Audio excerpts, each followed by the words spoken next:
Hey, what's up, everybody? Welcome back to the Club Junkie podcast. Hopefully, you're having a good week. About to get into today's episode. I'm traveling, not home, not in the basement, but just want to let you know this episode brought to you by Titleist and the Titleist Pro V1 and Pro V1X golf ball.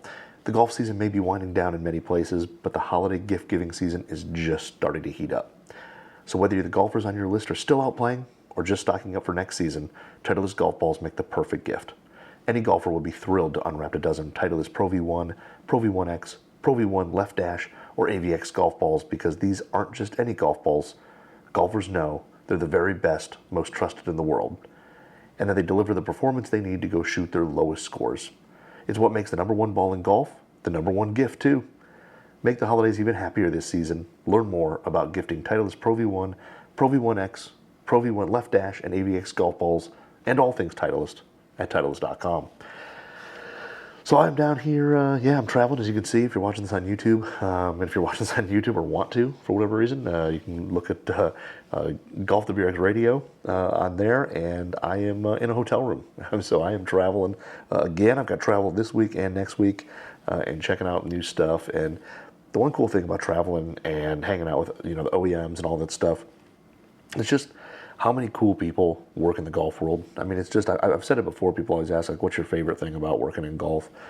And it's always, like, the people. The people are just crazy, crazy cool, and it just, to being down here, hanging out, just proves it more that there's just a lot of amazing people. So, having a good time, seeing a bunch of new stuff, a bunch of stuff that we won't be able to talk about for a little while, but it's okay. We've got some cool content and some stuff, so exciting. But again, it was just one of those, you get to see kind of what goes on behind the scenes, peek behind the curtain, and it's just, it's fascinating. So the stuff that I was learning and the stuff that I was seeing, and some of it I'll never be able to talk about, unfortunately, at least not for probably years, but it's a very, very cool, very fun experience, and it's been cool seeing a lot of golf media down here as well, hanging out, and it's just been a really, really good time. So I know there's a lot going on in golf right now. We've got, the golf ball rollback is happening. We're going to have that go down. It'll be interesting. I know I've had some conversations with people, even down here, about it, and there's people who are for it, people are against it. Either way, it's going to happen now, so we just got to kind of embrace it and see what happens. And personally, I think a lot of these companies out there, a lot of these golf ball companies, it's going to be like a challenge to, take the new limitations, and put new performance parameters around them and find new ways around stuff. And I feel like golf sometimes a little bit like NASCAR, where we're not necessarily doing the cheating and all that, but it's just a constant, R&D development, try to make things better. And, look what happened with wedge grooves. How long ago, when they changed the wedge groove rule, did people look at it and say, like, oh man, I won't be able to hit, anything out of the rough. I won't be able to stop on the green and all that. And it wasn't the case. We ended up, pushing beyond that, and they're milling faces and doing all this other stuff, and updating grooves, and, with the moisture management on faces and all that stuff.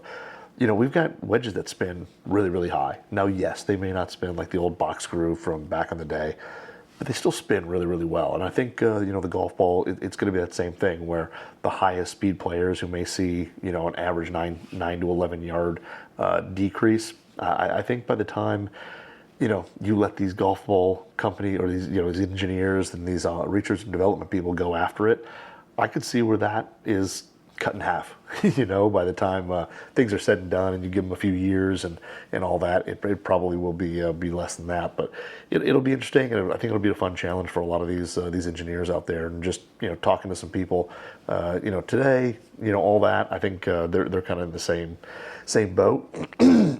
Excuse me. So yeah, but like I said, a lot of fun, and it's crazy because I'm travel day. I get back on Friday, so I'm recording this on Wednesday.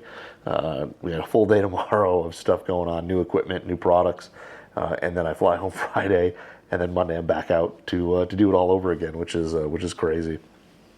So just a wild couple weeks here, and then we run into the holiday season, and then right after holiday, we get back into doing probably some more. We might be doing a little more traveling, which is pretty nuts. So it's going to be pretty. It's going to be a wild beginning of the year. Then we get into PGA show, and I know I will probably be at the PGA show this year. It'll be interesting to see what it's like, but I'll probably be down there. So If you're down there, say hello. I don't have necessarily a review or anything today. I mean, the stuff I saw, again, I can't talk about, but I did my what's in the bag for what's down here as well. But it could be interesting to talk about. There's two really interesting putters out on tour. How about Scottie Scheffler going in with a Logan Olson putter? I don't know if everybody knows who Logan Olson is, but is a young guy who was a machinist making putters and made some really amazing stuff, and then kind of went dark for a little bit. He was making some amazing putters, posting them on social, and he had a website as well. But he, has had some really, really cool stuff, really intricate. The designs that he came up with were super creative. I really liked his putters. I thought he was absolutely phenomenal. And then all of a sudden, he kind of went dark on social and everywhere. I saw some posts where people were, they sent him emails and things like that, and hadn't heard back.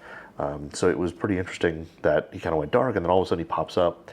And Scottie Scheffler's got one of his putters in the bag, or at least he's messing with it down at the Hero, and then ends up winning with it, which is pretty crazy for a small kind of boutique manufacturer like Logan Olson to have a tour winner. You just don't see that a whole lot, but really cool. A lot of excitement, on the boutique putter side on social and stuff like that.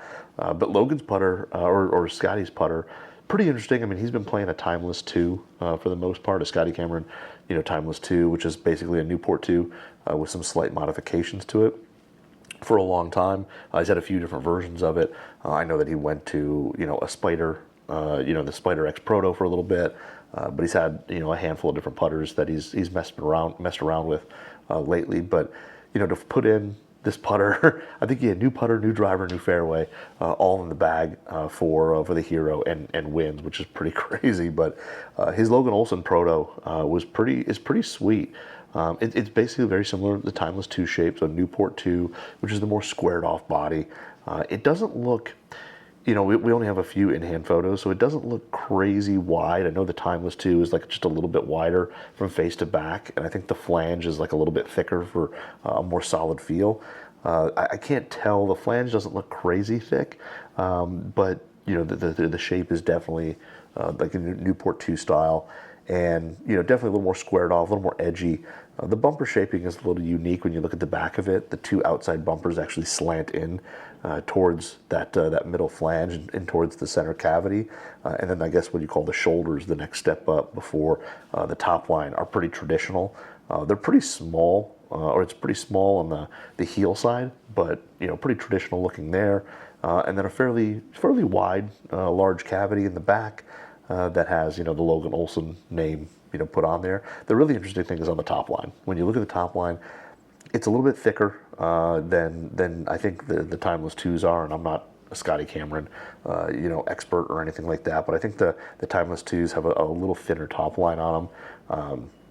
Those might be maybe slightly a different model, but either way, the top line's there. But the top line on the Olson is definitely a little bit thicker, but it's got some really unique like milling lines on it. It's like a lot of lines that kind of frame the ball. It's not just a single sight line or double sight lines or anything like that. It's a bunch of really small kind of milled lines in the very top line, and I think that's used to kind of frame the ball and help with alignment. And then you have the traditional black sight line on the flange, but pretty unique, that thing there. And it'd be interesting to hear from Scottie and Olson on what that is and how it's used. But my theory is it's used to kind of frame the ball on the club head. But a really clean look. The Logan Olson logo in the cavity is kind of dancing. The O's on there are kind of a circle with a very stylized L, which is a big thing that Olson uses on his putters. And then the heel side shoulder, as I was talking about those shoulders, kind of has Proto etched in it, which is pretty cool. The overall look, I think, is pretty clean. I like kind of those shoulders, the way they're slanted and how they kind of fit in. It looks really good. It looks like they have a pretty traditional neck length as well, so you should see some decent toe hang there. It doesn't look like be an extra long neck, but it's definitely not short as well. So you should see some average toe hang on it. The back is pretty plain. The sole of it is kind of a tri-sole, so the toe and heel are kind of slanted in towards the middle of the sole, and so they're all just kind of a slightly different angle. And out on the toe, you've got a 343/303 stamp, which I'm going to go ahead and assume is 343 grams for the head, and 303 means it's milled out of 303 stainless steel, which I mean, it's pretty obvious there. And then it just says Scottie Scheffler in kind of a dancing font, and again, that stylized L on the bottom, so pretty plain. Much like, if you want to compare to kind of Scotty Cameron, usually a lot of the soles on the timeless stuff and all that is pretty plain on the sole as well. But this one here, I kind of like the tri-sole. It looks pretty good, and the back of it is pretty solid. It's all kind of a stainless steel, kind of a matte stainless steel look. It doesn't look to be like as heavily. Kind of sometimes you see some like media blasting, and it gets kind of a heavier, deeper color. And it doesn't look to be that. I think it's more more just a standard satin finish on the putter. So alignment aids, the sole, and then when you look at the face of it, it's just got pretty much a standard milling.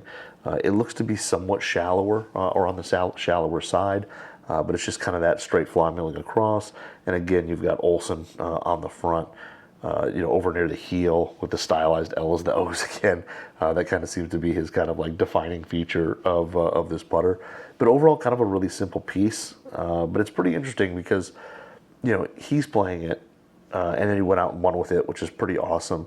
And then shortly after that, now all of a sudden we see pictures of Nelly Korda playing a prototype Logan Olson putter. And the one interesting thing about both of those players is they are both tailor-made players, which is interesting that they're both using Olson putters and both being on TaylorMade staff. I don't know if there's any connection there in terms of Olson and TaylorMade or anything like that. Now, Nelly's putters are a little bit more interesting, or not more interesting, but they definitely are more, they got more to them. And the first one is kind of it's kind of like an Answer one style. It kind of reminds me a little bit more of the Answer style putters from, compared to say like a Cameron Newport, which I think is a little bit softer, a little bit more rounded. I feel like these bumpers are a little bit bigger, a little heftier, kind of like a Tour Rat or something like that, where you got a little heftier, a little thicker bumpers, but they've got much more arc to them, much more texture to them than it seems like a Scotty Cameron. And also, I feel like so she had two models. One is kind of more stylized than the other, but the first one that she has, it almost looks like it's got a little longer blade length, like heel to toe. There's just a lot of, like, where the neck comes in, there's a lot of space between the neck and the heel, and it's kind of flat, which may make it look bigger, because sometimes that has a little bit more of an angle to it. And then you have kind of the thin neck, little notch, and then you go into the top line. And the top line, I mean, both putters super simple. Top line's just got a single sight dot on it, just filled with black paint. Nothing too fancy there. The back cavity isn't really even a cavity when you look at her putter there. When you look at the back, it looks to have like not a super thick face, because it looks like it's an insert on there, but it's got like a thicker face. There's no actual cavity. It's like straight milled down, but just a single sight light or sight dot on the top. And then, more rounded, softer bumpers. Flange is completely naked. And then you see two hex bolts in that cavity that I'm assuming are holding on what is a face insert. Now, the face insert on there does look to be, it's horizontal lines milled in. I'm not going to say it's a pure roll insert, but it's got horizontal lines. It's got way more lines, way more grooves than a horizontal or than a pure roll insert does. But it does actually go through, and then you can kind of see on the sole where that piece kind of lines up flush with the sole. And I wonder if there was some type of, whether they machined it to fit just about perfect, or they did some hand polishing to make that thing line up. It lines up just about perfect. And then on the sole, there's two movable weights out in the heel and toe. Both of those, the circle, the little stylized L in them, the stylized Logan Olson L. But it has two, movable weights, nothing else in it. The face is pretty cool though, because you do have that insert, you have the horizontal lines, and then on the heel, you've got Olson written at an angle, and it's written like multiple times. So it just kind of like repeatedly goes, which I think gives it kind of a cool look. But it is definitely a little, like I said, looks a little longer heel to toe than traditional Newport. So I wonder if it is just lengthened a touch. But overall a really clean putter. Again, I'm going to assume this is made from stainless. It doesn't say anything anywhere. The sole is blank. The cavity just basically has like a tiny Olson machined into it or etched into it. So I don't think this thing, but I don't think it's carbon. I'm going to assume it's stainless. But a solid looking putter. And then she's got a kind of a tailor-made grip on there, like an old school tailor-made kind of perforated rubber, black rubber grip. But a solid looking putter. I think it's pretty simple. Single sight line, naked flange, nothing too crazy. It does look like, to me, a lot of like standard, Answer or Newport putters look very thin from face to back, and I feel like this one maybe is just stretched a touch. For some reason, those putters always, to my eye, look just a little bit smaller than than usual. Hers also has on that back rear cavity, it looks like it says Proto, or the back heel side shoulder, it says Proto on it as well. So we know it's one of two Protos that she has, but it's got the Proto designation on it. But just a really kind of classic looking putter. I think did a really nice job. I like those horizontal grooves. It'd be interesting to know if they're using any kind of like technology there. And then she's got pretty much almost the identical putter, but with a sight line on the top line. So when you look at the top line, it's got a sight line on it, just a simple sight line. Flange is still naked. It does have movable weights in the sole as well, the second model, but they look a little bit different. They've got like Olson etched in them all the way across. They don't really have they don't have their circle L anywhere or anything like that. And this one actually has a slightly different grip on it. It's got one of the Golf Pride Pro Onlys on it, which is pretty interesting because you would assume they would both have the same putter grip on there, but they are a little different. So the top line shapes are almost identical when you look at them. They both have kind of a heavier shoulder out on the toe, slightly smaller. It almost looks thinner. The interesting thing too is it almost looks like it's got a full shaft offset, but it almost looks like the neck is set back in the head just a touch further than some traditional putters. I feel like a lot of times that neck, when it comes out of the head, is a little closer to the face. These seem more centered on the top line. Both of them do, which is kind of interesting. But it doesn't look to be, even though it's centered, it doesn't look to be taking a lot of offset off. It's still like a full shaft, maybe just a hair under.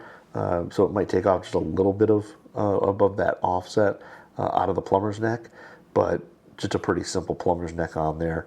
But both really good looking putters. I think Olson, like I said, always does with the design. The milled second one also has the same face insert, the same face, same looking face as the first one.